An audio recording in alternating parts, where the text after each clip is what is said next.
Here at Lepardo Stadium on the site of Susquehanna University's campus. I'm Andy Pogar alongside Sean Thistle, here to bring you live post-game coverage of Susquehanna University football. Sean, let's talk about yesterday's game. It was a hard-fought loss for the Crusaders against the Hobart Statesmen. What happened? I think one of the big keys that happened in Susquehanna was turnovers. It's sadly been a thing in the recent games. Too many turnovers have been costly and not helping the team, obviously, by giving the other team the ball. I remember there was a couple possessions, maybe even a few, where Susquehanna had the ball on their own 40, 45-yard line and just wasn't able to get it downfield. They haven't forced upon it, and they weren't able to give the offense enough time. And another thing was the defense, sadly, was looking a little sad on Saturday.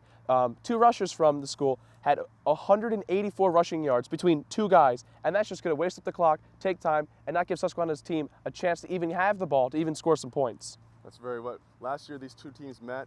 Hobart, well, wasn't a very good loss for Susquehanna. They lost 43-14 as senior quarterback Andrew Strum for the Statesmen threw for over 300 yards, and their offense was able to rack up almost 600 total yards.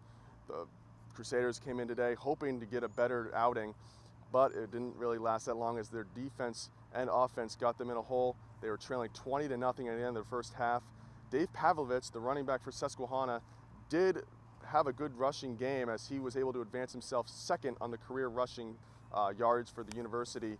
But again, turnovers have been the story. They had 3 turnovers in the first half, 2 fumbles on their own 43-yard line, which was able to provide Hobart with great field position, which was able to ultimately have them score.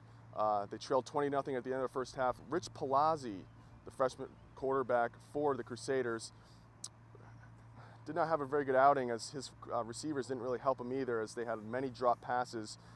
Derek Pope, the senior quarterback who was benched to start, came in for the second half, did fairly well. Talk about Pope's performance. I think he did a little bit better. He still had an interception, didn't help, but I think one thing he was able to do was get completions and start working down the field.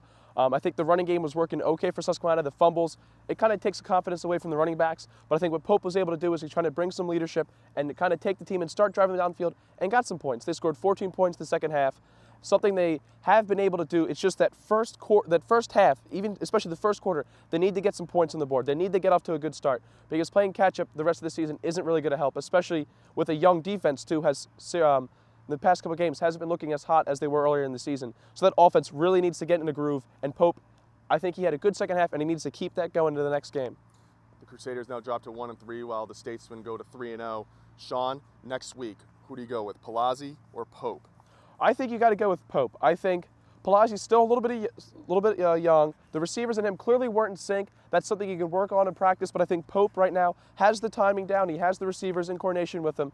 I think Pope just has the leadership right now to help the Crusaders to try to get some points, and I think he's going to try to make sure they work on that. And I think that's one thing that's going to be emphasized through practice, that Pope is the quarterback, and you have to make sure, as they say, when you have 2 quarterbacks, you really don't have any, because the team is kind of confused. The receivers don't know who's going to be their guy and who they need to listen to, and it could cause some problems. But Pope, I think, needs to be your guy for this game coming up. Well, Steve Briggs, head coach, still waits for his 100th win as Susquehanna opens Liberty League action, going 0-1 as they lose to Hobart today, 27-14. For Sean Thistle, I'm Andy Pogar. We want to wish you a great afternoon, and thank you for watching Susquehanna University's post-game coverage.